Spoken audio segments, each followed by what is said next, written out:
बंदी छोड़ सतगुरु रामपाल जी परमेश्वर जी की जय हो। परम पिता परमात्मा सारी सृष्टि के रचनहार कुल मालिक असंख्य ब्रह्मांडों के स्वामी जगत गुरु तीनों लोकों में प्रवेश करके सबका धारण पोषण करने वाले राजाधीराज आत्माधार नाथों के नाथ देवों के देव महादेव सर्वेश्वर महेश्वर मृत्युंजय अजरो अमर आदि अनादि सनातनी प्रभु जगत पिता जगदीश्वर श्री श्री 1008 की उपाधि के वास्तविक अधिकारी अकाल मूर्त शब्द स्वरूपी राम वासुदेव सर्वगतम परम पूज्य प्रथम पूज्य परम संत परम पुरुष परम धनी परम दयालु सत्य कबीर हक्का कबीर अल्लाहु कबीर अल्लाहु अकबर बाखबर अल्लाह ताला जगत के तारणहार जगत के मुक्तिदाता जगत के जगन्नाथ हारे के सहारे हिंदुओं के राम मुसलमानों के अल्लाह सिखों के वाहिगुरु ईसाइयों के मसीह दया के सागर दयानिधि करुणा के सागर करुणानिधि स्वयंभू परिभू संकट मोचन कष्टहरण मंगल करण दुख भंजन अविगत कबीर निर्विकार निर्विषम परमात्मा अलय अलेख सतगुरु आदि अनादि सतगुरु असली मर्यादा पुरुषोत्तम असली राम असली कृष्ण असली घनश्याम असली मुरारी राजाओं के राजा महाराजाओं के महाराजा शहंशाहों के शहंशाह सम्राटों के सम्राट भगवानों के भगवान अल्लाहों के अल्लाह प्रभुओं के प्रभु मसीहाओं के मसीह सच्चे वाहिगुरु बाबाओं के बाबा पीरों के पीर सेठों के सेठ जगत सेठ सावलसा सेठ सर्वगुण संपन्न अनंत कोटि कलाओं के स्वामी अनंत कोटि ब्रह्मांडों के नायक योगियों में महायोगी ध्यानियों में महाध्यानी सिद्धों में परम सिद्ध ज्ञानियों में तत्व ज्ञानी ब्रह्म ज्ञानी महाज्ञानी परम ज्ञानी सर्वश्रेष्ठ ज्ञानी विज्ञानी युवा कबीर समर्थ कबीर असमवात अमित ओजा सच्चे रहनुमा करीम अल्लाह सुभान अल्लाह दुनिया के अंतिम पैगंबर 8 सितंबर 1951 से गांव धनाना जिला सोनीपत हरियाणा भारतवर्ष की पावन भूमि पे प्रकट रियल कल्कि भगवान श्री नारायण साकार हरि श्री बाबा साहेब नूर अनंत परमात्मा सच्चे दरवेश सच्चे बाखबर संत श्रोमणी सतगुरु रामपाल जी परमेश्वर जी के चरण कमल में आप और हम सभी भाई बहनों का अनंत कोटि दंडवत प्रणाम। सत्साई भाई और बहनों, बहुत बड़ी दया बहुत बड़ी मेहर पूज्य गुरुदेव भगवान की परमेश्वर रामपाल जी की जिनके शुभ आशीर्वाद से विशेष आशीर्वाद से उन्हीं के सत्संगों के संग्रह के ऊपर बन चुकी पवित्र आध्यात्मिक पुस्तक कबीर बड़ा या कृष्ण के ऊपर वीडियो बनाने की श्रृंखला जारी है। इसी श्रृंखला में आज हमारा ये 28वें नंबर का वीडियो है। इस पवित्र पुस्तक कबीर बड़ा या कृष्ण के प्रत्येक वीडियो से हिंदू समाज से जुड़े श्रद्धालुओं को एक विशेष जानकारी अध्यात्म को लेकर भक्ति और भगवान को लेकर शास्त्र अनुकूल साधना को लेकर निरंतर प्राप्त हो रही है। वो तमाम जो जानकारियां हमारे नादान धर्म गुरु तत्व ज्ञान के अभाव से हमें उपलब्ध नहीं करवा पाए और हमें शास्त्र विरुद्ध साधना पर ही लगा कर रखा।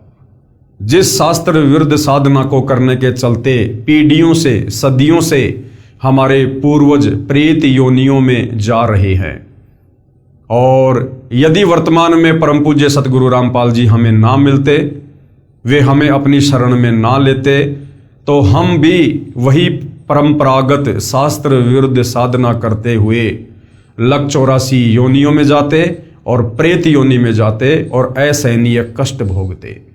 तो भाई और बहनों, ये पवित्र पुस्तक कबीर बड़ा या कृष्ण विशेषकर हिंदू समाज के लिए किसी वरदान से कम नहीं है, क्योंकि इस पवित्र पुस्तक में चारों वेद पवित्र गीता जी और पुराणों का ज्ञान मिश्रित है।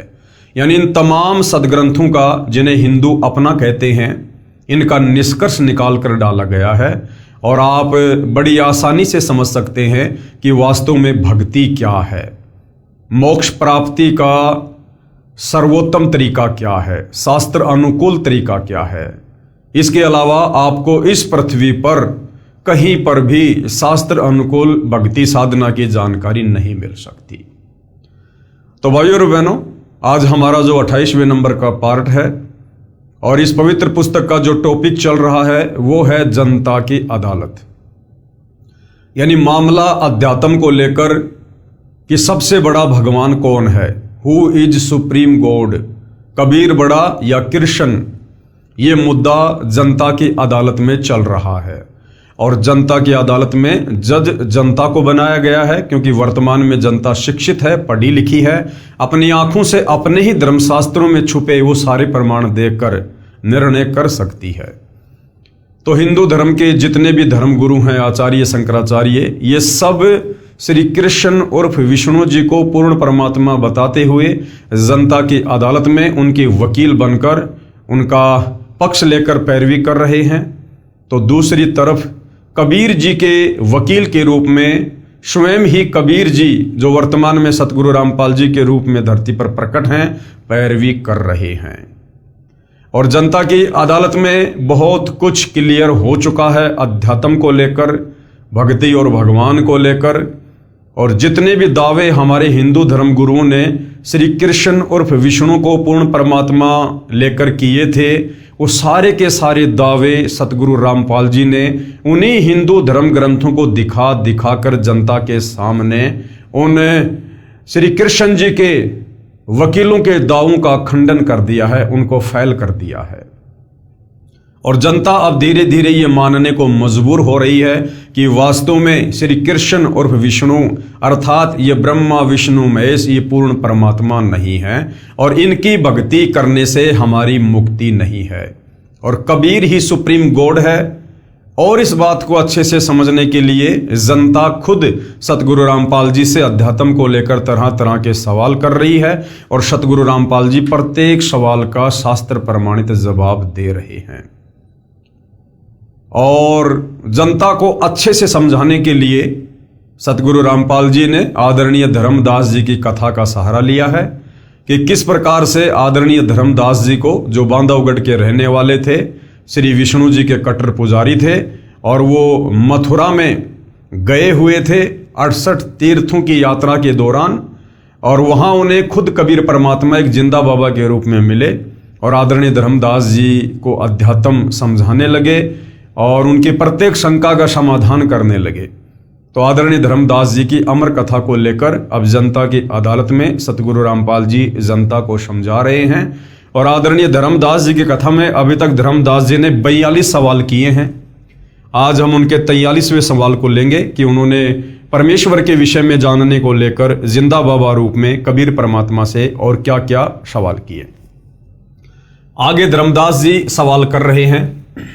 सवाल नंबर 43 धर्मदास जी का, हे जिंदा, क्योंकि कबीर परमात्मा जिंदा बाबा के रूप में थे, आप जी ने तीनों देवताओं रजगुण ब्रह्मा, सतगुण विष्णु तथा तमगुण शिव जी की भक्ति करने वालों की दशा तो श्रीमद् भगवत गीता अध्याय 7 श्लोक 12 से 15 में और 20 से 23 तक तथा अध्याय 9 श्लोक 23 और 25 में प्रत्यक्ष प्रमाणित कर दिया है। क्या प्रमाणित कर दिया है? कि तीनों गुण कौन है?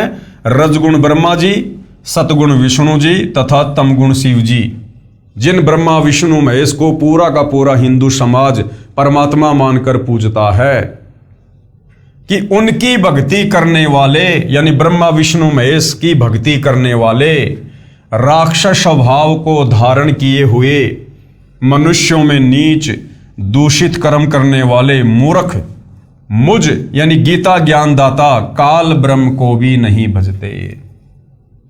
खुद गीता ज्ञानदाता, गीता जी का ज्ञान देने वाला ये काल ब्रह्म श्री कृष्ण जी के शरीर में प्रेत की भांति प्रवेश करके कह रहा है कि ब्रह्मा विष्णु महेश की पूजा करने वाले मुझ काल ब्रह्म की भक्ति भी नहीं करते, और ब्रह्मा विष्णु महेश की पूजा करने वालों को ब्रह्मा विष्णु महेश के ही पिता काल निरंजन ने, ब्रह्म ने 4 गालियां दी हैं, क्योंकि ब्रह्मा विष्णु महेश को इष्ट मानकर पूजा करने का विधान हमारे वेदों में नहीं है, गीता जी में नहीं है।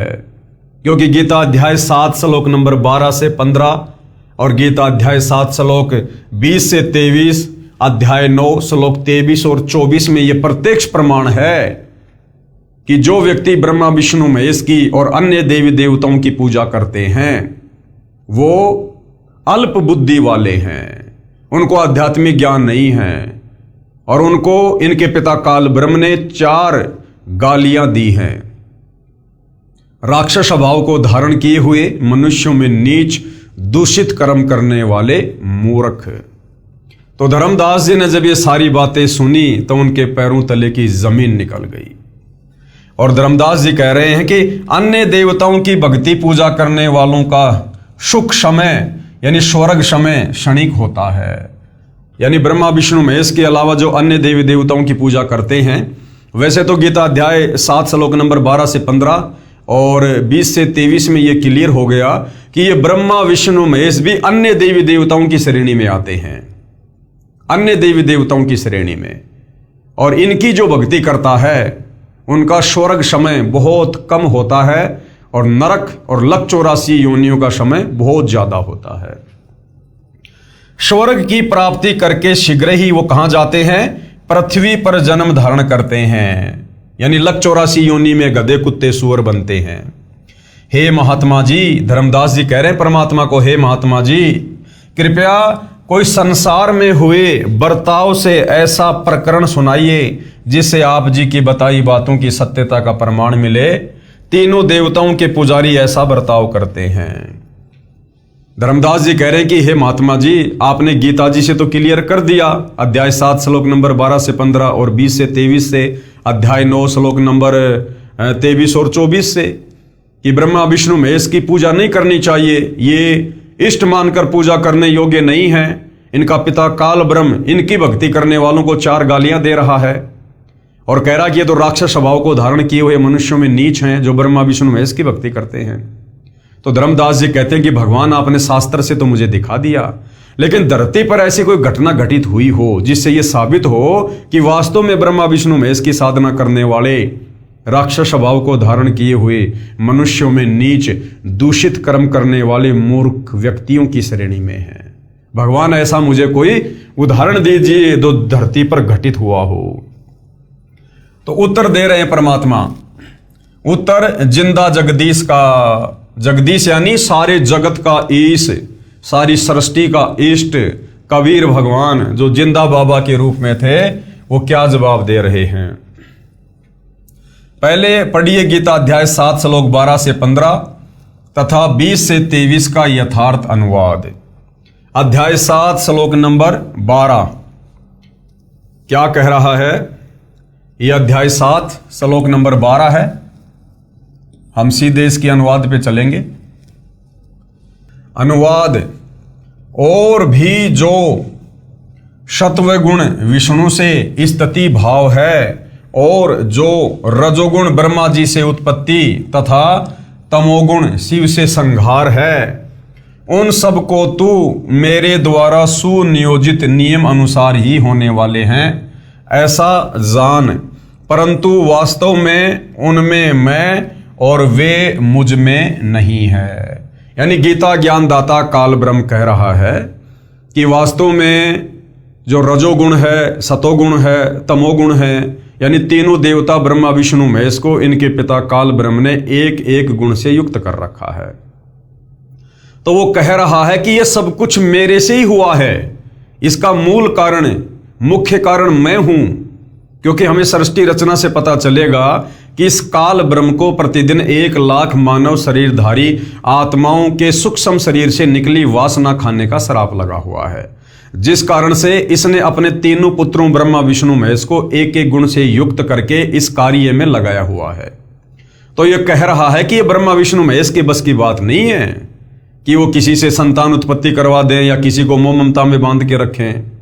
यह सब कुछ मेरे कारण है, ये एक एक गुण उनको मैंने ही दिए हैं, इसका मूल कारण मैं हूं, परंतु वास्तव में वे मुझ में और मैं उनमें नहीं हूं। अर्थात इस काल ने उन तीनों को एक एक गुण से युक्त करके अपने से अलग कर दिया। ये खुद 21वें ब्रह्मांड में रहता है और इन तीनों की ड्यूटी एक ब्रह्मांड में एक एक जो है गुण से युक्त करके हम जीवों को फंसाने के लिए लगा रखी है।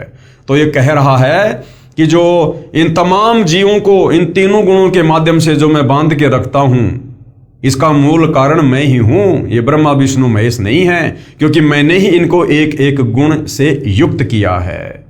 लेकिन वास्तव में मैं इनमें और ये मुझ में नहीं है। यानी इनको तो मेरे बारे में पता भी नहीं है, मैं तो अलग रहता हूं। केवल हिंदी अनुवाद। और भी जो सत्वगुण विष्णु जी से स्थिति भाव हैं और जो रजोगुण ब्रह्मा जी से उत्पत्ति तथा तमगुण शिव से संहार है, उन सबको तू मेरे द्वारा सुनियोजित नियम अनुसार ही होने वाले हैं ऐसा जान, परंतु वास्तव में उनमें मैं और वे मुझ में नहीं हैं। फिर अध्याय 7 श्लोक नंबर 13 क्या कह रहा है? यह अध्याय 7 श्लोक नंबर 13 है। श्लोक आप जियों के सामने है। हम सीधा इसके हिंदी अनुवाद पे चलेंगे। केवल हिंदी। इन गुणों के कार्य रूप, कौन से गुण? रजगुण ब्रह्मा, सतगुण विष्णु, तमोगुण शंकर। इन गुणों के कार्य रूप सात्विक श्री विष्णु जी के प्रभाव से, राजस श्री ब्रह्मा जी के प्रभाव से और तामस श्री शिव जी के प्रभाव से, तीनों प्रकार के भावों से ये सारा संसार यानी प्राणी समुदाय मुझ काल के ही जाल में मोहित हो रहा है, अर्थात फंस रहा है, इसलिए पूर्ण अविनाशी को नहीं जानता। परमेश्वर कबीर बंदी छोड़ जी की महिमा संत गरीबदास जी ने कही है तथा काल का जाल समझाया है। गरीब ब्रह्मा विष्णु महेश माया और धर्मराया कहिए, इन पांचों मिल परपंच बनाया वाणी हमरी लहिए। यानी मुख्य जो कारण है हम जीवों को 21 ब्रह्मांड में फंसाए रखने के लिए, वो ये काल और दुर्गा है, और साथ में ब्रह्मा विष्णु महेश जो इनके पुत्र हैं, इनको भी इन्होंने शामिल किया हुआ है एक एक गुण से युक्त करके। तो आदरणीय धर्मदास जी कह रहे हैं कि ये 5 ही शक्तियां हैं, काल, दुर्गा और ब्रह्मा विष्णु महेश, जो 3 लोक के जीवों को अपने जाल में फंसा के रखे हुए हैं। फिर अध्याय 7 श्लोक नंबर 14, यह अध्याय 7 श्लोक नंबर 14 आप जियों के सामने है।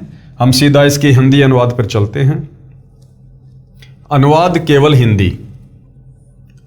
क्योंकि यह अलौकिक अर्थात अति अद्भुत त्रिगुणमयी मेरी माया बड़ी दुस्तर है। कौन सी? रजगुण ब्रह्मा, सतगुण विष्णु, तमोगुण शंकर से निकल रही माया। काल कह रहा है कि ये बड़ी अद्भुत है, दुस्तर है, परंतु जो पुरुष यानी जो भगत मुझको ही निरंतर भजते हैं वे इस माया का उल्लंघन कर जाते हैं, अर्थात तीनों गुणों रजगुण ब्रह्मा जी, सतगुण विष्णु जी तथा तमगुण शिव से ऊपर उठ जाते हैं, लेकिन रहेंगे काल के जाल में ही। ये कह रहा है कि यदि कोई डायरेक्ट ब्रह्मा विष्णु महेश को ना पूज के अगर मुझ काल ब्रह्म की साधना करता है तो वो इस माया से ऊपर उठ जाते हैं, परंतु जन्म और मरण समाप्त नहीं हो सकता, वो रहेगा मेरे जाल में ही। फिर अध्याय 7 श्लोक नंबर 15, यह अध्याय 7 श्लोक नंबर 15 आप जियों के सामने है, और इसमें ब्रह्मा विष्णु महेश की पूजा करने वालों को 4 गालियां दी गई है इनके पिता काल ब्रह्म के द्वारा। हम सीधा हिंदी अनुवाद पे चलते हैं, केवल हिंदी। माया के द्वारा, माया क्या है? रजगुण ब्रह्मा, सतगुण विष्णु, तमगुण शंकर।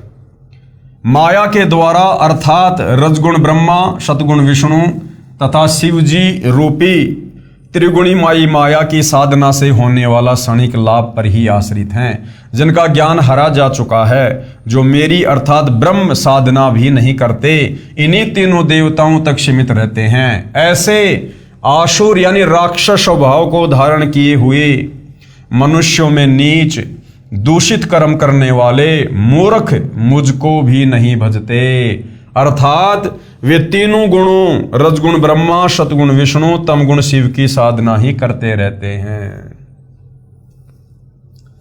भावार्थ गीता अध्याय 7 श्लोक नंबर 12 से 15 का भावार्थ है कि जो भगत, कौन कह रहा है? ये काल कह रहा है कि जो साधक, जो भगत स्वभाववश तीनों गुणों रजगुण ब्रह्मा जी, सतगुण विष्णु जी, तमगुण शिव जी तक की साधना से मिलने वाले लाभ पर ही आश्रित रहकर इन्हीं तीनों प्रभुओं की भक्ति से जिनका ज्ञान हरा जा चुका है, वे राक्षस स्वभाव को धारण किए हुए मनुष्यों में नीच शास्त्र विधि विरुद्ध भक्ति रूपी दुष्कर्म करने वाले मूर्ख मुझ ब्रह्म यानी काल को भी नहीं भजते, यानी मेरा भी वो ध्यान नहीं करते, मेरी भी शास्त्र अनुकूल साधना नहीं करते। अध्याय 7 श्लोक 20 से 23 का भी इन्हीं से लगातार संबंध है। अब अध्याय 7 श्लोक नंबर 20 में क्या कहा गया है, यह अध्याय 7 श्लोक नंबर 20 आप जियों के सामने है। हम सीधा इसके हिंदी अनुवाद पे चलते हैं। उन भोगों की कामना द्वारा जिनका ज्ञान हरा जा चुका है, वे लोग अपने स्वभाव से प्रेरित होकर उस अज्ञान रूप अंधकार वाले नियम के आश्रय से अन्य देवताओं को भजते हैं अर्थात पूजते हैं। अध्याय 7 श्लोक नंबर 21 श्लोक आप जियों के सामने है। हम सीधा इसकी हिंदी अनुवाद पे चलेंगे। अनुवाद केवल हिंदी। जो भगत जिस देवता के स्वरूप को श्रद्धा से पूजना चाहता है, उस भगत की श्रद्धा को मैं उसी देवता के प्रति स्थिर करता हूं। अध्याय 7 श्लोक नंबर 22, ये अध्याय 7 श्लोक नंबर 22 है, केवल हिंदी अनुवाद। वह भगत उस श्रद्धा से युक्त होकर उस देवता का पूजन करता है, क्योंकि उस देवता से मेरे द्वारा ही विधान किए हुए उन इच्छित भोगों को प्राप्त करता है। और फिर अध्याय 7 श्लोक नंबर 23, यह अध्याय 7 श्लोक नंबर 23 है, यहां से हिंदी अनुवाद है। परंतु उन अल्प बुद्धि वालों का, कौन अल्प बुद्धि वालों का, जो इन ब्रह्मा विष्णु महेश और इनसे नीचे अन्य देवी देवताओं की भक्ति पर ही आश्रित हैं, परंतु उन अल्प बुद्धि वालों का वह फल नाशवान होता है। देवताओं को पूजने वाले देवताओं को प्राप्त होते हैं, और मतावलंबी अर्थात मेरे द्वारा बताए भक्ति मार्ग से भी मुझको प्राप्त होते हैं। अब भावार्थ किया है गुरुदेव ने। गीता अध्याय 7 श्लोक 20 से 23 तक का भावार्थ है कि जो गीता अध्याय 7 श्लोक 12 से 15 में कहा है कि तीनों गुण, रजगुण श्री ब्रह्मा जी, सतगुण श्री विष्णु जी और तम गुण श्री शिव जी रूपी माया द्वारा जिनका ज्ञान हरा जा चुका है, यानी जिनकी बुद्धि भ्रष्ट हो चुकी है, वो ब्रह्मा विष्णु महेश से ऊपर और किसी को पूजना पसंद नहीं करते। अर्थात जो तीनों देवताओं की साधना करते हैं, वे राक्षस स्वभाव को धारण किए हुए मनुष्यों में नीच दूषित कर्म करने वाले मूर्ख मुझ ब्रह्म की पूजा नहीं करते। इसी के संबंध में गीता अध्याय 7 श्लोक 20 से 23 में कहा है कि जिनका ज्ञान उपरोक्त तीनों देवताओं द्वारा हरा जा चुका है, वे अपने स्वभाववश उन्हीं देवताओं की पूजा मनोकामना पूर्ण करने के मकसद से करते हैं। अर्थात गीता ज्ञानदाता कह रहा है कि मेरे से अन्य देवताओं की पूजा करते हैं। जो भगत जिस देवता की पूजा करता है, उसकी श्रद्धा मैं ही उस देवता के प्रति दृढ़ करता हूं। काल कहता है यदि कोई मुझे ना पूजकर अन्य देवी देवताओं की पूजा करता है, तो वो भी मेरी ही प्रेरणा से उस देवता के प्रति लगा हुआ है, यानी मैं उसको अपने जाल में फंसा के रखता हूं। उस देवता के पुजारी को भी मेरे द्वारा उस देवता को दी गई शक्ति से ही प्राप्त होता है, परंतु उन मंद बुद्धि वालों अर्थात मूर्खों का वह फल नाशवान है। देवताओं के पूजने वाले देवताओं को प्राप्त होते हैं, मेरे भगत मुझे प्राप्त होते हैं। भावार्थ है कि जो ब्रह्मा विष्णु तथा शिव की पूजा या अन्य किसी देव की पूजा करते हैं, उन देवताओं की पूजा का फल नाशवान है, अर्थात वह पूजा व्यर्थ है, बेकार है। हिरण्यकशिपु के वध, रावण भस्मासुर का वध तथा हरिद्वार में तीनों देवताओं के पुजारियों का युद्ध का वर्णन इसी पुस्तक के पेज नंबर 189 पर है, जो हम पहले पढ़ चुके हैं। यानी ब्रह्मा विष्णु महेश की पूजा करने वालों को जो 4 गालियां दी गई, उन्हें अल्प बुद्धि वाला कहा गया है। क्यों कहा गया है? वो उदाहरण आप जी को भस्मासुर का, रावण का, हिरण्यकशिपु का, और एक समय हरिद्वार हर की पौड़ी पर जो कुंभ का मेला लगा था, और उसमें किस प्रकार से ये तीनों गुणों के उपासक आपस में प्रथम स्नान को लेकर 25,000 साधु आपस में कट करके मर गए थे, इसका उदाहरण हम पहले इसी पवित्र पुस्तक के पेज नंबर 189 पर पढ़ चुके हैं, आप जी देख सकते हैं। आगे फिर धर्मदास जी ने जिंदा रूप में कबीर परमात्मा जी से प्रश्न किया। प्रश्न नंबर 44 धर्मदास जी का, हे जिंदा, मैंने एक महामंडलेश्वर से प्रश्न किया था कि गीता अध्याय 18 श्लोक 62 में भगवान कृष्ण जी ने किस परमेश्वर की शरण में जाने के लिए कहा है। उस महामंडलेश्वर ने उत्तर दिया था कि भगवान श्री कृष्ण के अतिरिक्त कोई भगवान ही नहीं है। कृष्ण जी ही स्वयं पूर्ण परमात्मा है, वे अपनी ही शरण में आने के लिए कह रहे हैं, बस कहने का फेर है। हे जिंदा जी, कृपया मुझ अज्ञानी का भ्रम निवारण करो।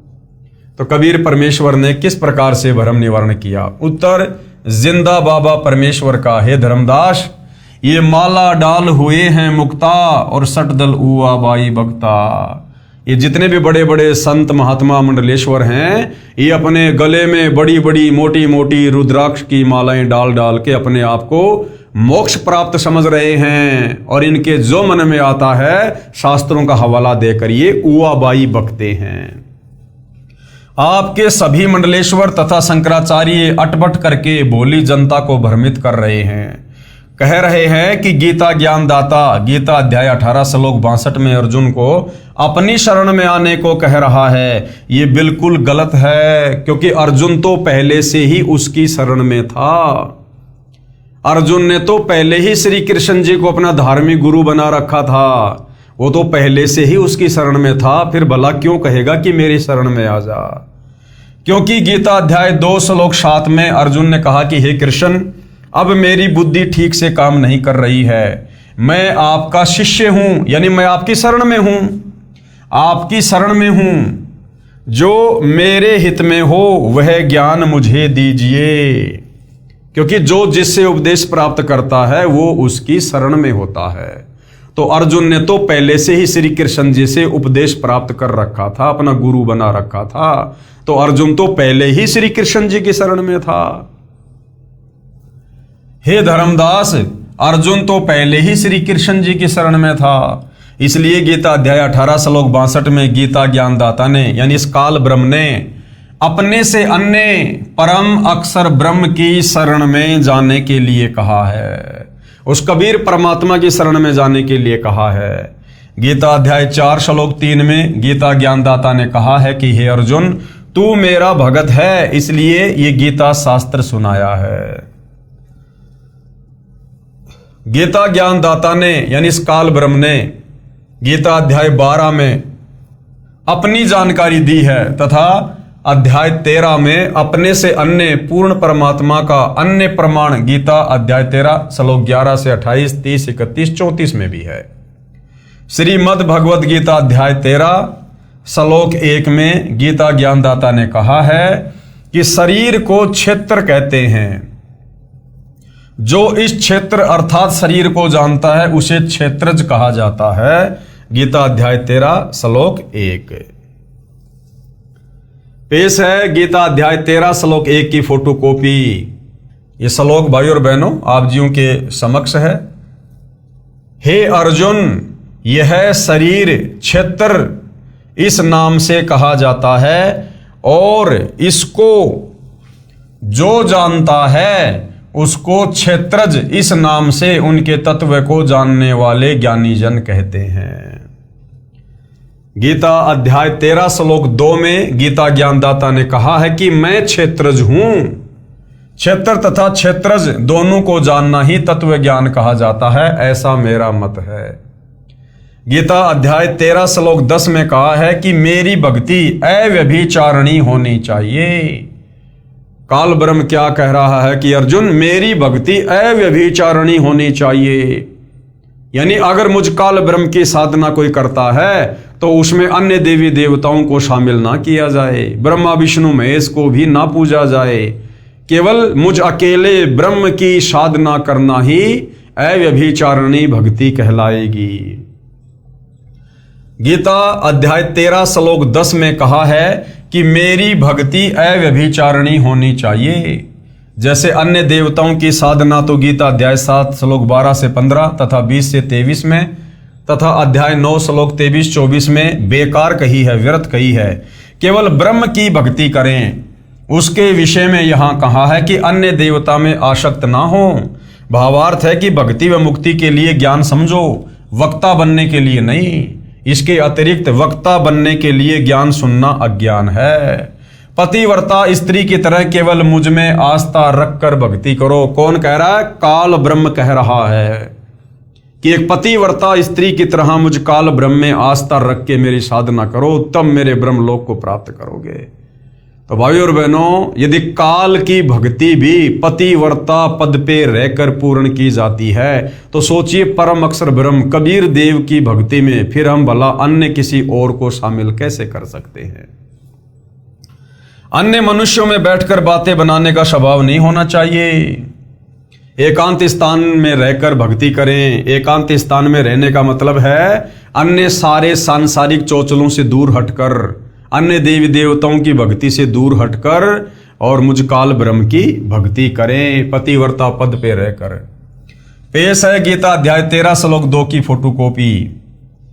हे अर्जुन, सब क्षेत्रों में क्षेत्रज अर्थात जीवात्मा भी मुझे ही जान, और क्षेत्र क्षेत्रज का अर्थात विकार सहित प्रकृति का और पुरुष का जो तत्व से जानता है वह ज्ञान, ऐसा मेरा मत है।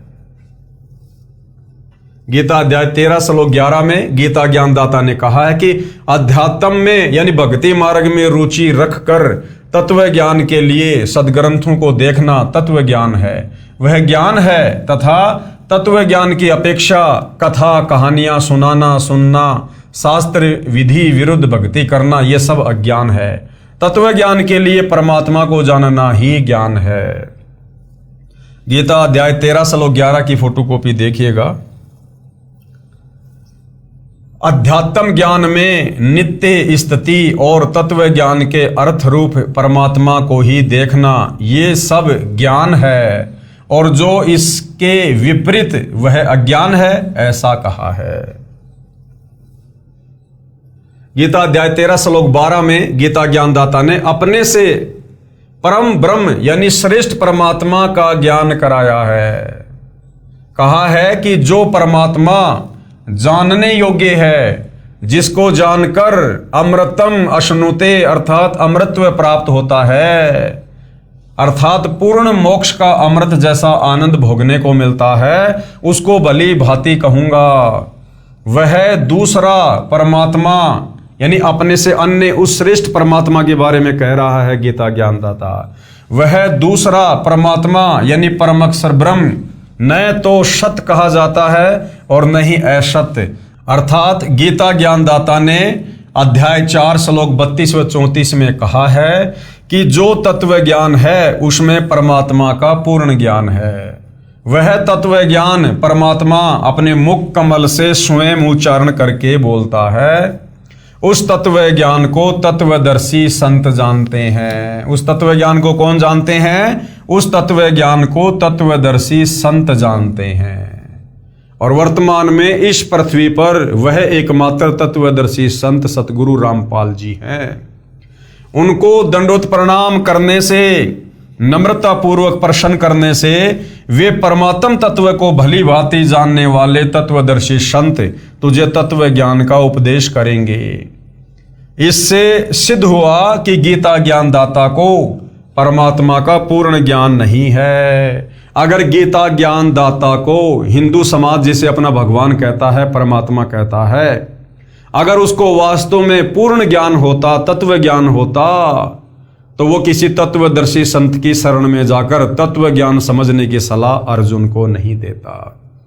तो इससे ये क्लियर हो गया कि हिंदू समाज जिस गीता ज्ञानदाता को अपना भगवान मानता है, वो चाहे श्री कृष्ण जी को माने, चाहे विष्णु जी को माने, चाहे काल ब्रह्म को माने, उसे कंप्लीट आध्यात्मिक ज्ञान नहीं है। और जिस भगवान को कंप्लीट भक्ति का ही ज्ञान नहीं है, फिर भला उसकी भक्ति करके, उसको इष्ट मानकर पूजा करके भगत का पूर्ण मोक्ष कैसे हो सकता है? इसलिए कह रहा है कि वह दूसरा परमात्मा काल ब्रह्म कह रहा है गीता ज्ञानदाता कि मेरे से अन्य जो दूसरा परमात्मा है, जो श्रेष्ठ भगवान है, परम अक्षर ब्रह्म, जो गीता ज्ञानदाता यानी काल से अलग है, वह न सत है और न ही असत है। यहां पर ब्रह्म का अर्थ सात संग ब्रह्मांड वाले परब्रह्म अर्थात गीता अध्याय 15 श्लोक 16 वाले अक्षर पुरुष से नहीं है, क्योंकि काल लोक जो 21 ब्रह्मांडों का क्षेत्र है में अक्षर पुरुष जिसे परब्रह्म कहा है, उसकी विशेष भूमिका नहीं है। यहाँ काल लोक में काल तथा दयाल की भूमिका है। काल कौन? ये ब्रह्मा विष्णु महेश का पिता। और दयाल कौन? कबीर परमात्मा। इसलिए यहां पर माने दूसरा और ब्रह्म माने परमात्मा, ब्रह्म से अन्य परमात्मा, पूर्ण ब्रह्म का वर्णन है। ये देखिएगा गीता अध्याय 13 श्लोक 12 की फोटोकॉपी है।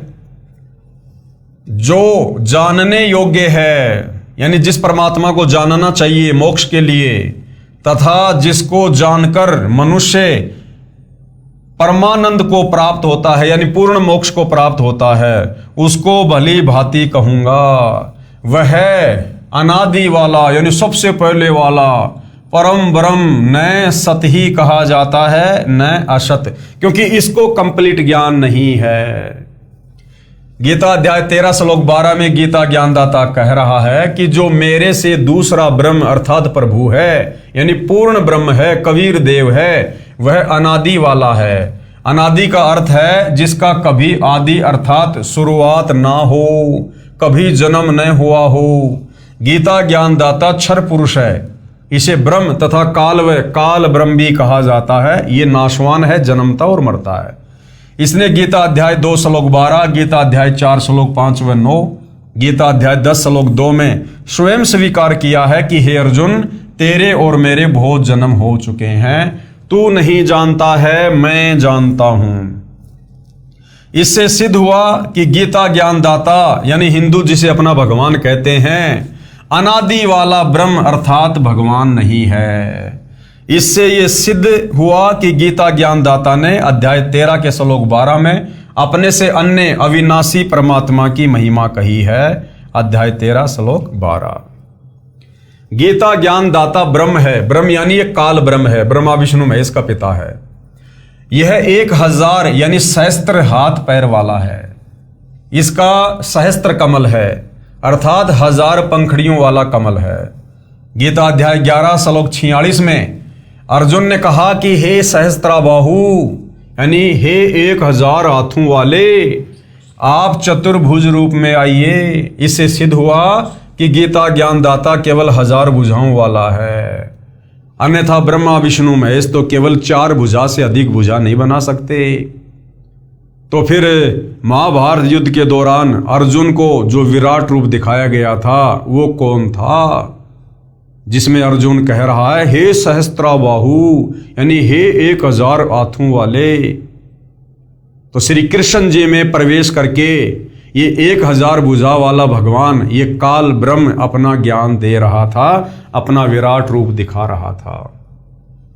इसलिए गीता अध्याय 13 श्लोक 13 में गीता ज्ञानदाता ने अपने से अन्य सब और हाथ पैर वाले, सब और नेत्र सिर और मुख वाले और सब और कान वाले परमात्मा की महिमा कही है।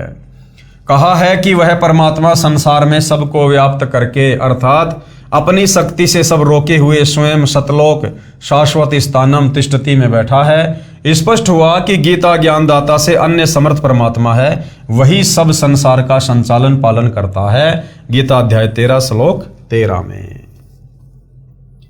गीता अध्याय 13 श्लोक 13 की फोटोकॉपी। वह सब और हाथ पैर वाला, सब और नेत्र सिर और मुख वाला तथा सब और कान वाला है, यानी पूर्ण परमात्मा की महिमा कर रहा है ये काल ब्रह्म, क्योंकि वह संसार में सबको व्याप्त करके स्थित है, क्योंकि वो सारे ब्रह्मांडों की रचना करके और उसके बाद अपने सतलोक में सिंहासन पर बैठा है। गीता अध्याय 13 श्लोक 14 श्लोक में भी स्पष्ट है कि गीता ज्ञानदाता ने अपने से अन्य परमात्मा का ज्ञान कराया है और कहा है संपूर्ण इंद्रियों के विषयों को जानने वाला अर्थात अंतर्यामी है, सब इंद्रियों से रहित है अर्थात परमात्मा की इंद्रियां हम मानव तथा अन्य प्राणियों जैसी विकारग्रस्त नहीं है। वह परमात्मा आसक्ति रहित है, यानी उसको किसी का मोह नहीं है। वह इस काल लोक 21 ब्रह्मांडों की किसी वस्तु या पदार्थ में आसक्ति नहीं रखता, क्योंकि उस परमेश्वर का सतलोक इस काल के क्षेत्र से असंख्य गुना उत्तम है। इसलिए वह परमात्मा आसक्ति रहित कहा है।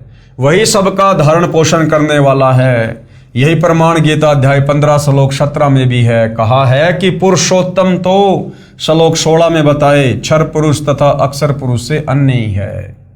जो परमात्मा कहा जाता है, जो तीनों लोकों में प्रवेश करके सबका धारण पोषण करता है, वास्तव में अविनाशी परमेश्वर है। वह परमात्मा निर्गुण है, परंतु सगुण होकर ही अपना महत्व दिखाता है, यानी संत रूप में, तत्वदर्शी संत के रूप में धरती पर प्रकट होकर अपना ज्ञान देता है। उदाहरण के लिए जैसे आम का पेड़ आम के बीज यानी गुठली में निर्गुण अवस्था में होता है, उस बीज को जब बीजा जाता है तब वह पौधा फिर पेड़ रूप में सगुण होकर अपना महत्व प्रकट करता है। अर्थात पूर्ण परमात्मा कबीर साहिब सतलोक में निर्गुण रूप में सिंहासन पर विराजमान है, और जब उसे हम प्राणियों को विशेष लाभ देना होता है, हमारे भाग्य में लिखे संकटों का मर्दन करना होता है, तो वो तत्वदर्शी संत के रूप में धरती पर प्रकट होता है। और जब हम उनकी शरण में आ जाते हैं, उनकी मर्यादा में रहकर भक्ति करते हैं, तो सगुण रूप में प्रकट वह परमात्मा हमें भाग्य से अधिक लाभ देता है। परंतु परमात्मा शतलोक में सगुण रूप में बैठा है। परमात्मा ने अपनी वचन शक्ति से सर्व सृष्टि रचकर विधान बनाकर छोड़ दिया। उस परमात्मा के विधान अनुसार सब प्राणी तथा नक्षत्र बनते बिगड़ते रहते हैं। जीव कर्मा अनुसार जन्मते मरते हैं। परमात्मा को कोई टेंशन नहीं, परंतु जब परमात्मा पृथ्वी पर प्रकट होता है उस समय सर्व गुणों को भोगता है। जैसे आम के वृक्ष को तो निर्गुण से सद्गुण होने में बहुत समय लगता है, परंतु परमात्मा के लिए समय सीमा नहीं है। वे तो क्षण में निर्गुण, अगले क्षण में सद्गुण हो सकते हैं। जैसे क्षण में सतलोक चले जाते हैं तो हमारे लिए निर्गुण हो जाते हैं, हम उनके गुणों का लाभ प्राप्त नहीं कर सकते, और क्षण में पृथ्वी पर प्रकट हो जाते हैं तो वे सगुण हो जाते हैं, हमारे को आशीर्वाद देकर अपने गुणों का लाभ देते हैं। इस प्रकार निर्गुण सरगुण कहा है। इससे भी सिद्ध हुआ कि गीता ज्ञानदाता से अन्य कोई सबका धारण पोषण करने वाला परमात्मा है। पेश है गीता अध्याय 13 श्लोक 14 की फोटोकॉपी। संपूर्ण इंद्रियों के विषयों को जानने वाला है, परंतु वास्तव में सब इंद्रियों से रहित है, तथा आसक्ति रहित होने पर भी सबका धारण पोषण करने वाला और निर्गुण होने पर भी गुणों को भोगने वाला है।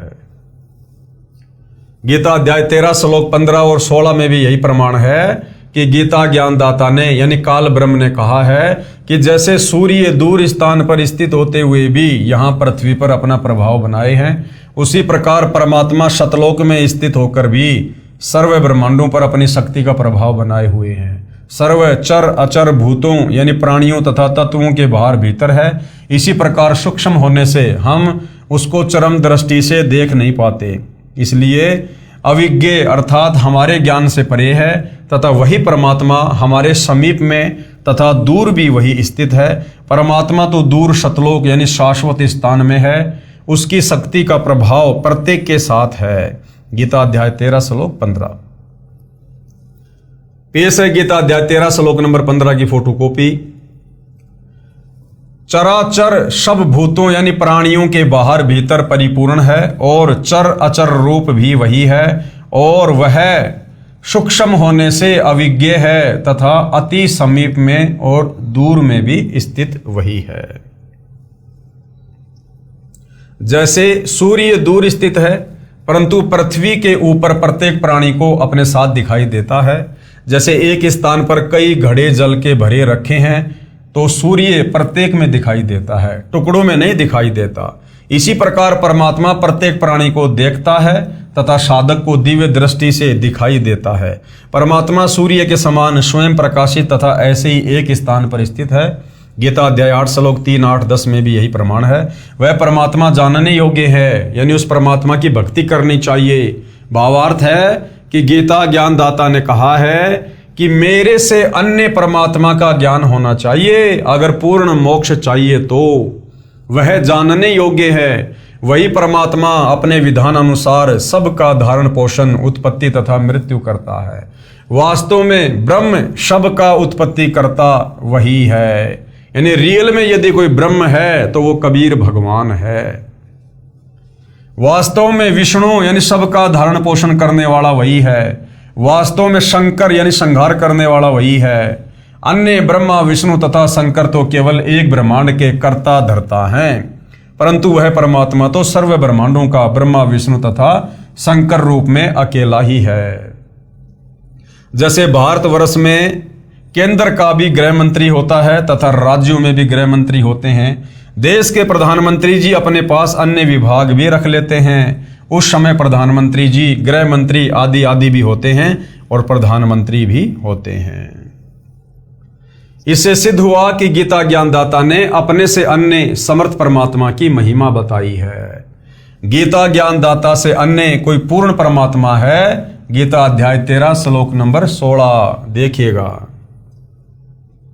विभाग रहित एक रूप से आकाश के सदृश से परिपूर्ण होने पर भी चराचर संपूर्ण भूतों में विभक्त सा स्थित प्रतीत होता है, तथा वह जानने योग्य परमात्मा विष्णु रूप से भूतों को धारण पोषण करने वाला और रुद्र रूप से संहार करने वाला तथा ब्रह्मा रूप से सबको उत्पन्न करने वाला है। गीता अध्याय 13 श्लोक 17 में गीता ज्ञानदाता ने अपने सैन्य परमात्मा की महिमा कही है, जो इस प्रकार है।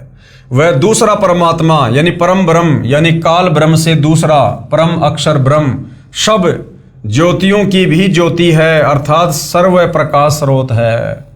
उसी अन्य समर्थ परमात्मा की शक्ति से सब प्रकाशमान है और उस परमात्मा का प्रकाश सबसे अधिक है। वह परमात्मा माया से अति परे कहा जाता है। वास्तव में निरंजन वही है। निरंजन यानी माया रहित परमात्मा। जो गीता ज्ञान दाता है ये माया सहित यानी ज्योति निरंजन कहा जाता है। वह परमात्मा ज्ञान का भंडार है, वह जानने योग्य है, वह ज्ञान गम्य अर्थात तत्व ज्ञान द्वारा प्राप्त होने योग्य है। पेश है गीता अध्याय 13 श्लोक 17 की फोटोकॉपी देखिएगा। वह परब्रह्म यानी सारी सृष्टि का मालिक परम अक्षर ब्रह्म कबीर परमात्मा ज्योतियों का भी ज्योति एवं माया से अत्यंत परे कहा जाता है।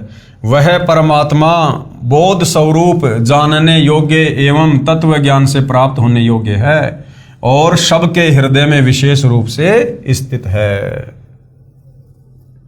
गीता अध्याय 13 श्लोक 17 में मूल पाठ में ज्ञानम ज्ञेयम ज्ञान गम्य लिखा है, जिसका भावार्थ है कि जो ज्ञान परमात्मा स्वयं पृथ्वी पर प्रकट होकर तत्व ज्ञान अपने मुख कमल से बोलता है, इसलिए वह ज्ञान रूप है अर्थात ज्ञान का भंडार है। वह परमात्मा उसी तत्व ज्ञान से जानने योग्य तथा उसी तत्व ज्ञान से प्राप्त करने योग्य है। वह परमात्मा सर्व प्राणियों के हृदय में स्थित है। जैसे सूर्य दूर स्थान पर होते हुए भी प्रत्येक घड़े के जल में दिखाई देता है, वास्तव में वह उन घड़ों में नहीं है परंतु घड़ों के ऊपर अपना प्रभाव रखता है, उष्णता देता है। सूक्ष्म वेद में कहा है कि ब्रह्मा विष्णु शिव राई झुमकरा, नहीं सब बाजी के खंभ सुनो राई झुमकरा, वह सर्व ठाम सब ठोर रे झुमकरा, सकल लोक भरपूर सुनो रे झुमकरा। यही प्रमाण गीता अध्याय 18 श्लोक 61 में भी है। कहा है कि हे अर्जुन, शरीर रूप यंत्र में आरूढ़ हुए संपूर्ण प्राणियों को अंतर्यामी परमेश्वर अपनी माया अर्थात अपनी शक्ति से उनके कर्मानुसार भ्रमण कराता है, अर्थात संस्कारों के अनुसार अच्छी बुरी योनियों में घुमाता है। वही सर्वशक्तिमान परमात्मा सर्व प्राणियों के हृदय में स्थित है अर्थात विराजमान है। इसी प्रकार परमेश्वर की महिमा गीता अध्याय 13 श्लोक 17 में कही है। इससे सिद्ध हुआ कि गीता ज्ञानदाता ने अपने से अन्य पूर्ण परमात्मा की महिमा कही है। यानी हिंदू समाज जो श्री कृष्ण उर्फ विष्णु के ऊपर ही ये सोचकर आसक्त है कि गीता जी का ज्ञान श्री कृष्ण उर्फ विष्णु जी ने कहा है, तो सतगुरु रामपाल जी समझा रहे हैं कि वैसे तो गीता जी का ज्ञान श्री कृष्ण जी में प्रवेश करके उनके पिता काल ब्रह्म ने बोला है, परंतु फिर भी आपको ये समझाना चाहते हैं कि तुम्हारा गीता ज्ञानदाता भगवान खुद गीता जी में अनेक जगह पर अपने से अन्य किसी और सर्वश्रेष्ठ परमात्मा की महिमा कर रहा है, अर्थात गीता ज्ञानदाता सुप्रीम गॉड नहीं है, इससे अन्य सर्वश्रेष्ठ परमात्मा परम अक्षर ब्रह्म है, सत्य पुरुष कबीर साहिब है। गीता अध्याय 13 श्लोक 17। गीता अध्याय 13 श्लोक 18 में गीता ज्ञानदाता ने कहा है कि इस प्रकार क्षेत्र अर्थात शरीर तत्व ज्ञान और ज्ञेयम अर्थात जानने योग्य परमात्मा की महिमा मैंने संक्षेप में कही है। मेरा भगत पहले मुझे ही सर्वेश्वर जानकर मुझ पर आश्रित था, वह इस तत्व ज्ञान के आधार से मेरे भाव अर्थात मेरी भक्ति से परिचित होकर तथा उस समर्थ की शक्ति से परिचित होकर उसके उपरांत भक्ति करके उसी भाव को प्राप्त होता है। यानी गीता ज्ञानदाता काल ब्रह्म कहता है कि मेरा भगत जो ओम नाम की साधना करता है वो पहले तत्व ज्ञान के अभाव में मेरे को ही सब कुछ मानकर आसक्त था, लेकिन जब उसे तत्वदर्शी संत मिल जाता है, उसको तत्व ज्ञान हो जाता है, फिर वो मेरे से आस्था हटाकर और तत्वदर्शी संत के कहे अनुसार परम अक्षर ब्रह्म की, मेरे से अन्य सर्वश्रेष्ठ परम ब्रह्म की भक्ति करता है, तो फिर उसी के लोक में चला जाता है, 21 ब्रह्मांड से मुक्त हो जाता है। गीता अध्याय 13 श्लोक नंबर 18 का भावार्थ है। श्लोक आप जीवों के सामने है। इस प्रकार क्षेत्र तथा ज्ञान और जानने योग्य परमात्मा स्वरूप संक्षेप से कहा गया। मेरा भगत इसको तत्व से जानकर मेरे स्वरूप को प्राप्त होता है। इसी प्रकार गीता अध्याय 13 श्लोक 19 में गीता ज्ञानदाता ने अपने से अन्य पुरुष अर्थात परमात्मा की महिमा कही है। कहा है कि प्रकृति और पुरुष दोनों ही अनादि हैं। यहां पर प्रकृति से तात्पर्य सतलोक की प्रकृति से है, जिसको पराशक्ति परानंदनी महान प्रकृति कहा जाता है, और पुरुष का अर्थ पूर्ण परमात्मा है। ये दोनों अनादि हैं। इस प्रकृति का भावार्थ दुर्गा स्त्री रूप की तरह स्त्री रूप प्रकृति से नहीं है। जैसे सूर्य है तो उसकी प्रकृति उष्णता भी साथ ही है, इसी प्रकार सत्य पुरुष तथा उसकी प्रकृति अर्थात शक्ति दोनों अनादि हैं। इस प्रकार विकार तथा तीनों गुण जिससे उत्पन्न हुए हैं वह अन्य प्रकृति है।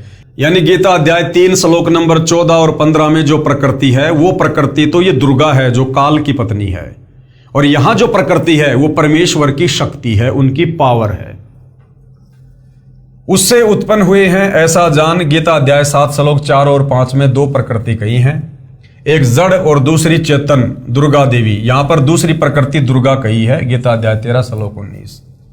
ये देखिएगा, प्रकृति और पुरुष इन दोनों को ही तू अनादि जान, यानी परमात्मा और उसकी शक्ति को ही तू अनादि जान, और राग द्वेष आदि विकारों को तथा त्रिगुणात्मक संपूर्ण पदार्थों को भी प्रकृति से ही उत्पन्न जान। गीता अध्याय 13 श्लोक 20 में भी अन्य पुरुष यानी परमात्मा का वर्णन है। गीता प्रेस गोरखपुर से प्रकाशित गीता के इस श्लोक के अनुवाद में पुरुष का अर्थ जीवात्मा किया, जो गलत है। वास्तव में यह पुरुष का अर्थ परमात्मा है, क्योंकि तत्व ज्ञान के अभाव में गीता अनुवाद करने वालों ने बहुत सारी जगह अर्थों का अनर्थ किया हुआ है। तो कहने का मतलब भाई और बहनों, गीता ज्ञानदाता काल ब्रह्म ने गीता जी में अपने से अन्य किसी और परमात्मा के विषय में ढेरों बार जिक्र किया है। अर्थात हिंदू समाज को परमात्मा यह समझाना चाहते हैं कि श्री कृष्ण अर्थात विष्णु ये कंप्लीट गॉड नहीं है, ये पूर्ण परमात्मा नहीं है, इसकी भक्ति से मुक्ति नहीं हो सकती, क्योंकि ये खुद अपने से अन्य किसी और परमात्मा का जिक्र कर रहा है और अर्जुन को उसकी शरण में जाने की सलाह दे रहा है। पेश है गीता अध्याय 13 श्लोक 20 की फोटोकॉपी।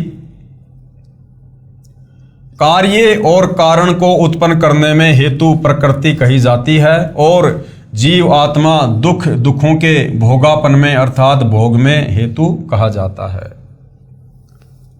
पढ़े अनुवाद गीता अध्याय 13 श्लोक 20 का। अध्याय 13 श्लोक 20 या अध्याय 13 श्लोक 20 है।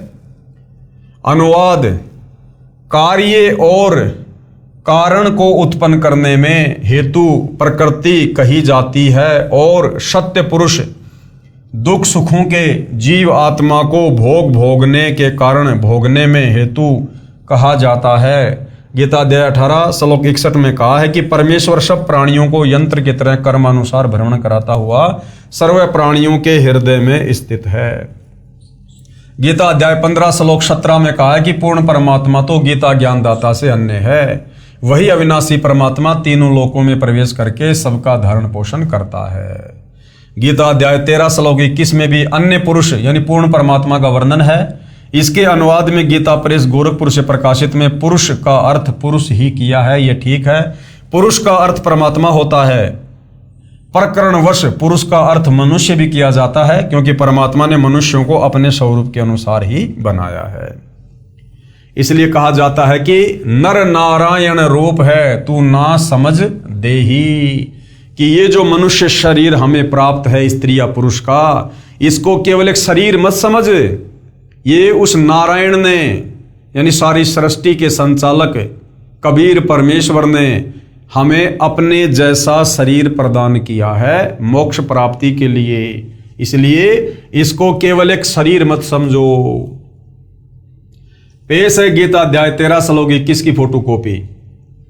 प्रकृति में स्थित ही पुरुष प्रकृति से उत्पन्न त्रिगुणात्मक पदार्थों को भोगता है और इन गुणों का संग ही इस जीवात्मा के अच्छी बुरी योनियों में जन्म लेने का कारण है।